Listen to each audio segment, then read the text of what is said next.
今、海の底で、これまでの歴史を根底から覆すような大事件が次々と起きているのをご存知でしょうか。2025年水中考古学はまさに黄金時代に突入しました。まずはこちらの衝撃的なニュースをご覧ください。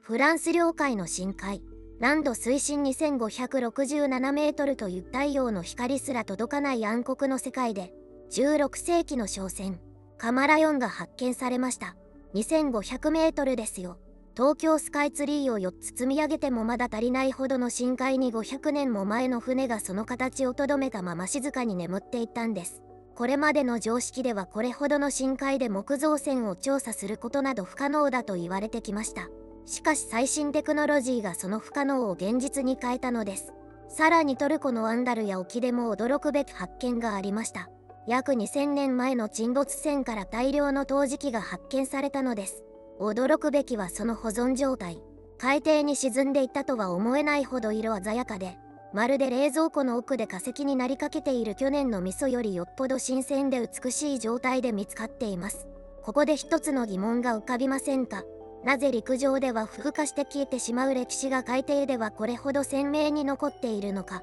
その答えは海底が究極のタイムカプセルだからです。酸素が極めて少なく、光も届かない過酷な環境が皮肉にも細菌による分解や酸化を防ぎ、歴史をそのままの形でフリーズさせているのです。つまり私たちがまだ手にしていない歴史の正解は、全て海の底に隠されていると言っても過言ではありません。そしてその海の底にある謎の中でも世界中から最も注目を浴び、そして最も激しい論争を巻き起こしている場所がここ日本にあります。そう、沖縄与那国島の海底遺構です。果たしてあれはただの自然のいたずらなのか、それともかつて高度な文明が存在した記憶なのか。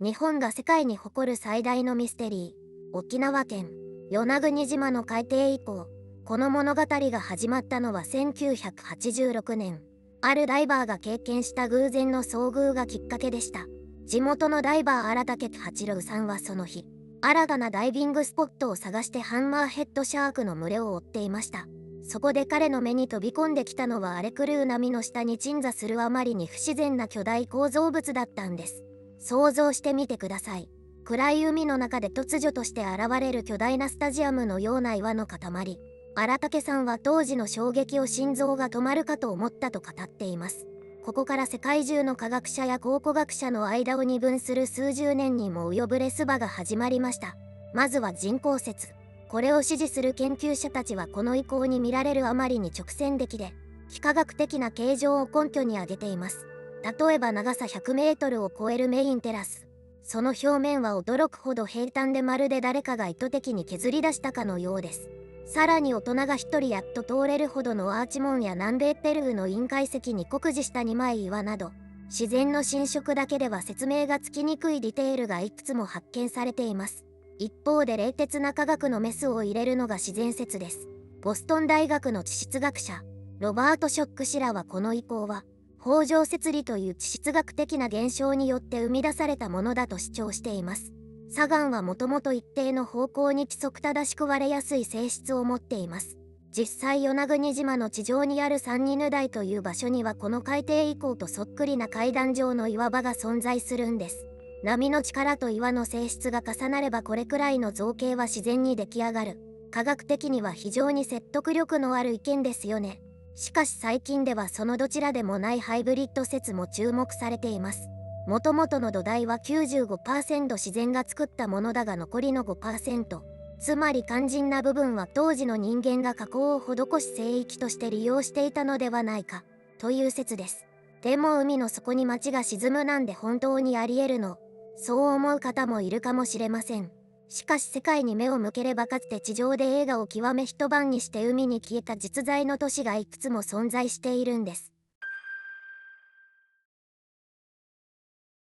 海底に文明なんて本当にありえるの？そう疑いたくなる気持ちもわかります。ですが実は世界にはかつて確実に地上に存在し、そしてある日突然海に飲み込まれた伝説の都市が実在します。その代表格がエジプトの海底に眠る都市、ヘラクレイオンです。1200年もの間ただの神話だと思われていたこの都市は2000年にフランスの調査チームによってアブキール湾の海底で発見されました。驚くべきはその滅亡の瞬間です。巨大な地震によって土壌液状化という現象が発生。地盤がドロドロの液体状になり、巨大な神殿や軍艦、そして黄金の財宝がまるで滑り台を滑り落ちるようにそのままの形で海底へと消えていったのです。そしてさらなる驚きがギリシャのパブロペトリにあります。ここは紀元前2800年にまで遡る世界最古の海底都市と言われています。今から約5000年も前の街並みが水深わずか数メートルの場所にそのまま残っているんです。5000年以上前の道路や人々の暮らしを感じさせる墓地が整然と並んでいる光景はまさに圧巻の一言です。ここで皆さんに知っていただきたいのが海底の保存能力の凄さです。なぜ数千年前の木材や陶器が腐らずに残っているのか。その秘密は泥と砂にあります。例えばナイル川から流れてきた堆積物が遺跡を包み込むことで酸素が完全に遮断されます。酸素がなければ木を腐らせるバクテリアも活動できません。つまり海底は歴史をそのまま保存する天然のフリーズドライ装置だったわけです。こうした実在する沈没都市の存在を知ると、先ほどの与那国島の遺構も決してただの空想やロマンだけではないと思えてきませんか。世界中で見つかっているこれらの遺跡は人類の文明が常に自然の脅威と隣り合わせであり、そして私たちが知っている歴史はまだ地上のものに過ぎないということを教えてくれている気がします。さて、世界に目を向けた後は再びここ日本に視点を戻しましょう。実は日本の近海にも教科書の記述を書き換えるほどの決定的な証拠が見つかっている場所があるんです。それはあの神風の正体を暴く驚愕の調査結果でした。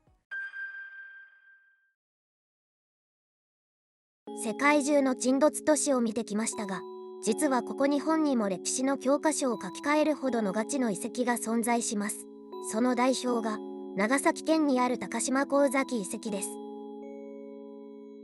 皆さんは鎌倉時代の元寇を覚えていますか。2度にわたるモンゴル帝国の襲来を退けたあの神風の伝説です。かつては暴風雨で敵が勝手に自滅したラッキーな勝利のように語られることもありましたが、海底調査はその常識を覆しました。海底から引き上げられたのは元軍の巨大な軍船、そして当時の最新兵器鉄ハウの実物です。これらが発見されたことで当時の凄まじい海戦の様子や伝説とされていた兵器が実在したことが科学的に証明されました。まさに海底が歴史の証人となった瞬間です。また水中調査はあの幕末の英雄坂本龍馬の意外な一面まで暴いています。龍馬率いる海援隊の船いろは丸が沈没した際、龍馬は相手側に巨額の賠償金を請求しました。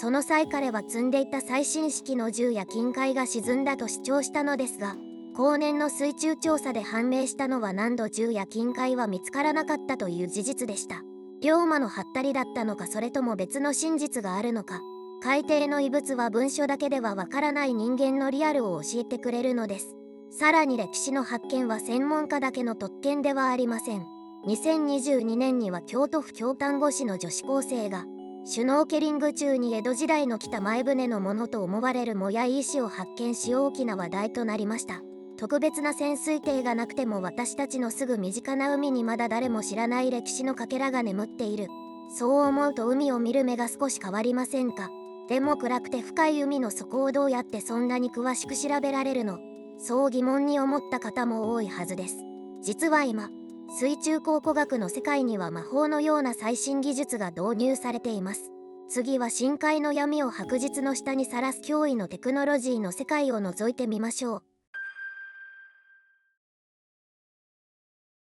さて、ここまで数々の海底遺跡を紹介してきましたが、ふとした疑問が浮かびませんか。暗くて水圧も凄まじい深海の底を一体どうやってそんなに詳しく調べているのか。実は今水中考古学の世界ではまさに魔法のような技術革命が起きているんです。まず欠かせないのが ROV、 水中ドローンの存在です。人間が潜るにはリスクが高すぎる深海や狭い沈没船の内部でも、この ROV なら 4K カメラを搭載して自由自在に動き回ることができます。さらにすごいのがフォトグラメトリという技術です。これは ROV が撮影した数千枚、数万枚という写真を解析して海底の様子をそのまま 3D モデルとして再現する手法です。これにより私たちは地上にいながらにして海底の遺跡をあらゆる角度からミリ単位の精度で観察できるようになりました。さらに現在は目に見えるものだけでは終わりません。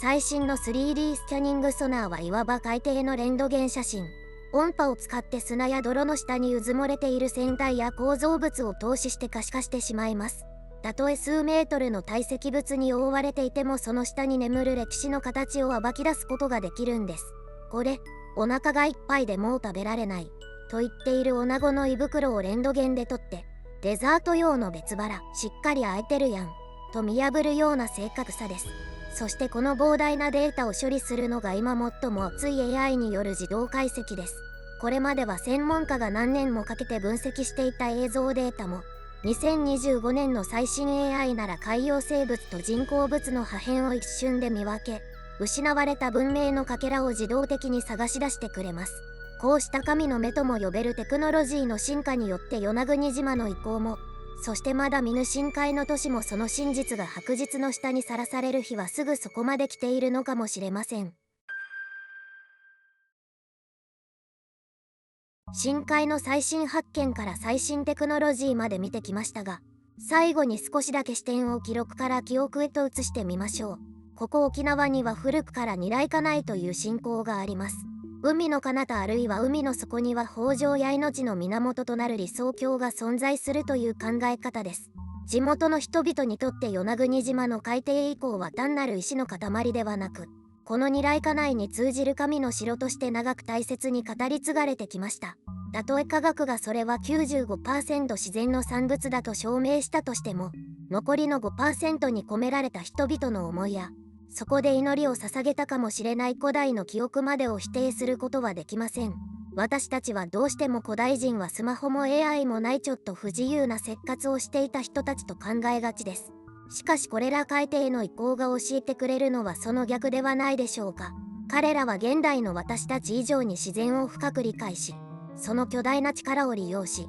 共生するための驚異的な知恵を持っていた。水中考古学が暴いているのは失われた文明だけでなく、人類が本来持っていた適応力そのものなのかもしれません。それではまた次回お会いしましょう。ご視聴ありがとうございました。